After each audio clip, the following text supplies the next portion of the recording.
YouTube? It's your girl DeeDee. Welcome or welcome back to the channel. So I am back with another reaction video for you guys. Now listen, Charlamagne the God visited The View, and you know, he kind of held them somewhat accountable for, you know, their actions, and kind of spoke on the Democratic Party and how they have been put on this, you know, somewhat of a pedestal, or they have this moral high ground when it comes to how they look at other people having certain opinions or thoughts and, you know, views, because they think that their view is the best view. They think that the way they think and how they move, everyone else should think and move that same way. So I kind of enjoyed the fact that he kind of held them accountable in a bit. They needed a little bit of checking. So listen, I'm gonna go ahead and play this clip. Make sure you chime in the comments below. I want to hear your thoughts on this one. Let's go ahead and get into the clip. Here we go. Charlamagne the God. Thank you for having me back. Okay, so my question is, after the election, you said that you were disappointed but optimistic. How are you feeling right now? I feel the same way, because I mean, what's the other option? Right. You know, I'm a country boy from Moncks Corner, South Carolina, raised on a dirt road. So, you know, my mother was a Jehovah's Witness, my grandmother was a Baptist. So I still believe in this higher power called God. Yeah. And, you know, you can't believe in God when, you know, things go your way, and not believe in God when things don't go your way. So at a time like this, you just got to remember your serenity prayer, which is, God grant me the serenity to accept the things I cannot change, courage to change the things I can, and the wisdom to know the difference. Because we can't change nothing. I love that.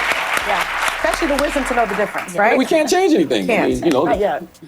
Well, 4 years. Look, they're kind of quiet. They're like, yeah, right. We just got to accept, you know, what's out there. We can't change it. We got to accept that Donald Trump is the president, whether we like it or not, because there's nothing we can do about it. It doesn't make any sense to be bitter and angry and, you know, hating others for their preferences, but you got to accept it.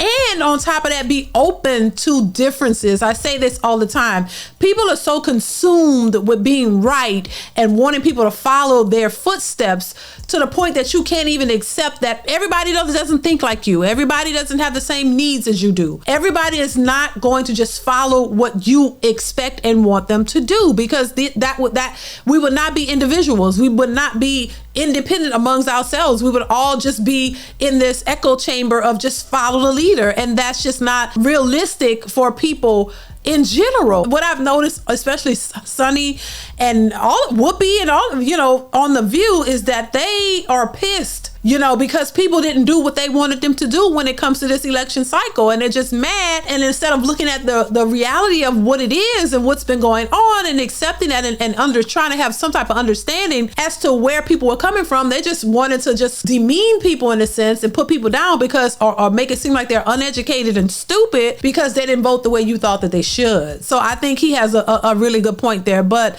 let's continue. Now, I guess. Or two. You never know. But let me ask you this: like, Trump's campaign ads for some, they're saying they were very effective, and in one in particular ad, he used a clip of you from the Breakfast Club saying, "quote Kamala supports taxpayer-funded sex changes for prisoners."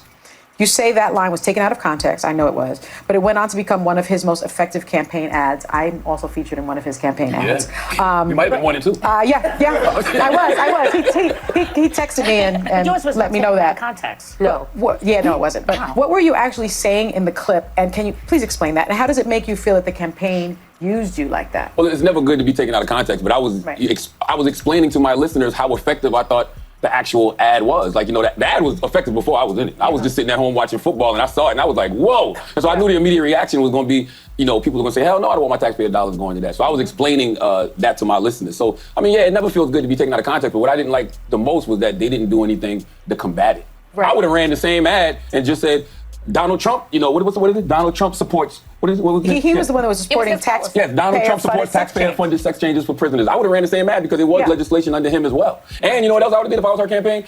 Since Donald Trump used me, I would have used Joe Rogan. Joe Rogan said Donald Trump was a threat to democracy. You know, I think sometimes when you're so focused on the wrong things, you can't really strategize and think the way he's explaining it. Common sense would tell you, hey, go back at it. But I think, you know, especially as for Kamala's team, I don't think they were thinking like that in some aspect, because they want to they wanted to make it seem like they were the party of, inclusiveness and they don't, they're taking a high ground and they're not gonna, do the mudslinging or whatever. But that is a part of politics. That's a part of it. And instead of complaining about how he's doing things, then it would have made sense to go back at him. I mean, that's just the nature of what it is. I think Kamala's team, they missed the mark on so many areas of that campaign.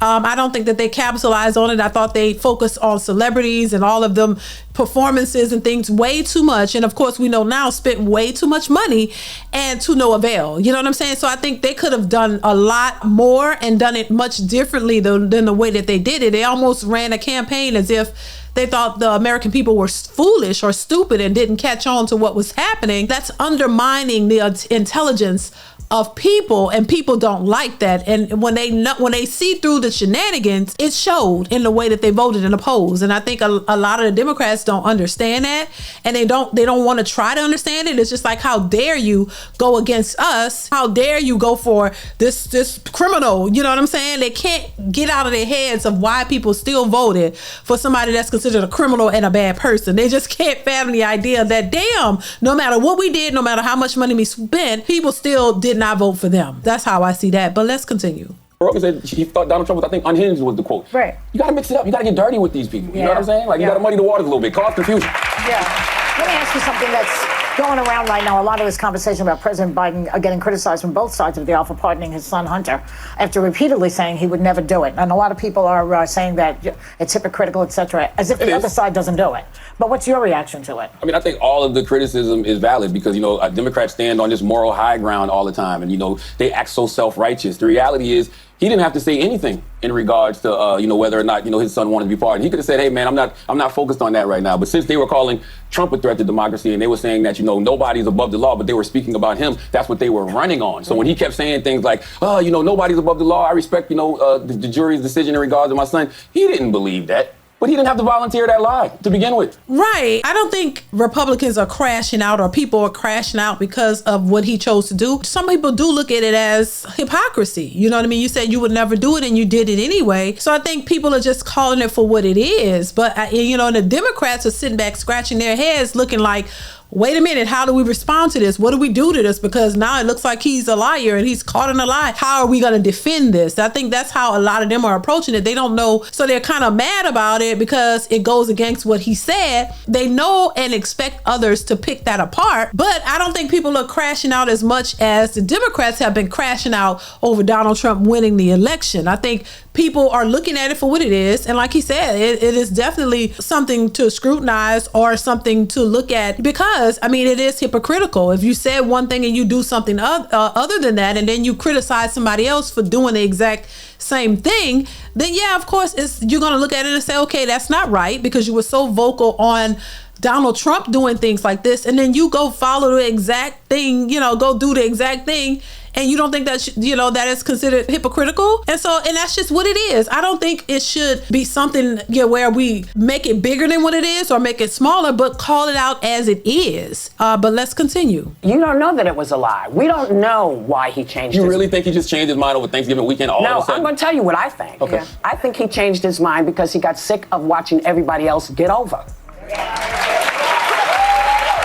With all due respect, Whoopi, everybody else getting over how? What is it that everybody else has gotten over on that Joe Biden didn't get over on as well? I'm just curious. And if you guys know in the comments, let me know because maybe I'm missing something, but I don't see it like that. Let's continue. And this is just my feeling because at some point you get to the place where you just go, so I'm just going to follow the straight and narrow always, because that's what's expected of Democrats. But that's their fault. They're the ones that go out there and they stand on this moral high ground. Listen, they don't have to do that. I'm a Democrat. Tell me what the moral high ground is. The moral high ground is nobody's above the law. I respect what the jurors are saying. He don't have to do that. So we're mad at him because he changed his. Oh, no. By the way, I'm not mad at him pardoning Hunter Biden. But you sound like you're No. If I can get in on this, I actually think it went further, and this is one thing we really disagree on. But let me say this. They always think somebody everybody is mad because they know how they are. You know, when somebody always accuses you of being something, it's because that's what they are. If you've paid attention to the View's rhetoric and what they've been saying over this course of Donald Trump winning the presidency, they're the ones who sound mad and angry and pissed and start, you know, saying things that are very, you know, suspect. You know, they are the ones who get angry and mad. So when you know that's your MO, you start accusing everybody else of being that way. Now, even though with Charlamagne, I think Charlamagne kind of flip-flops a lot. You know, he go back and forth. I don't know where he stands. But in this instance, I think he's making good points. And I think it's relevant. Let's continue. Joe Biden made a point of saying we stand by our institutions Yes, I and the understand all that. impartiality of the Department of Justice. Yes. Democrats ran on that. The same DOJ indicted Hunter Biden. How we shouldn't be saying it's corrupt like Donald Trump does. But then in his statement pardoning Hunter Biden, he says that it was a political pursuit by his own Department of Justice. Can you explain to me why it is that when Joe Biden does something, everybody clutches their pearls? He's wrong. Nobody he lied. has criticized Donald Trump more than me or Charlamagne. I'm sorry. Yeah, people have criticized him more. I've criticized him more. We've all criticized him more. But you're missing my question. Okay. My question is, what is it that makes people flip out with Joe, but we don't have the same kind of thing? Well, I don't think people are flipping out with Joe. I think Democrats are flipping out with Joe because Democrats believe that they don't represent what he's currently representing. But that's just not true. That's why I say they stand on this moral high ground that simply does not exist. And I think this is also the problem when we pick sides, right? We've turned political parties into teams. I'm a Dallas Cowboys fan. Ain't nobody more delusional than me, right? Okay? Listen, and once again, he has a point. And that's just how I see it too. Everybody else is not flipping out. It's the Democrats who are flipping out because they don't know what to say, where to go, because they realize what's happening, but they don't want to hold him accountable. They don't want to say it and call it for what it really is because that would be going against their party. And they've spoken so highly and so, you know, they're so up here, so they don't know how to tackle this. They don't know what to believe. So they make excuses for it, you know, kind of sugarcoat it, not really call a spade a spade. And I think that's and I think that's the problem because it's unrealistic. If you can call the other party out on their BS, then you need to be able to accept yours as well. And if you are doing something, like I said, that's out of line of what you preach and what you believe, then you need to call it out. Yeah, I got to start being accountable and stop just pointing a finger. I think that's a worldwide issue when it comes to political parties, relationships, men and women.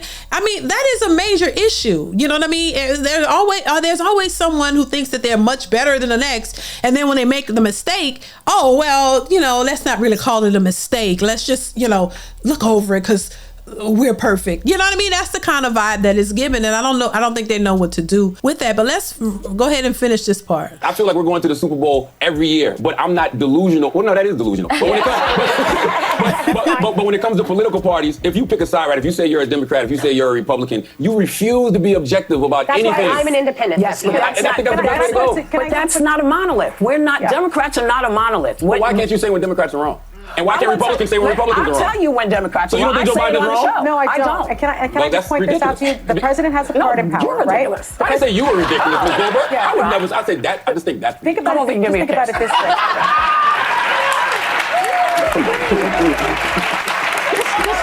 Just very quickly. Baby, now she know that's how she really felt. That's how she really felt. She, you know, that's what I'm saying. They jumped to conclusions. Oh, he's ridiculous because of his beliefs and what he's standing on. I just think there's a lot of work that needs to be done. And I think once again, it all goes back to accountability. Somehow accountability is the word of the year. It's been the word for the last several years. You know, when you talk about Republicans versus Democrats, it's the same thing. It's like a battle of the parties, you know? And I just think you got to start being more open to listening to one another. I think that it's always best to be able to work across the aisle, to be able to get ideas from both sides, ideas that will work, and you guys merge them together if y'all are on the same page as to what is needed for this country to thrive and the American people to thrive. I don't see any problem with working with others across the aisle.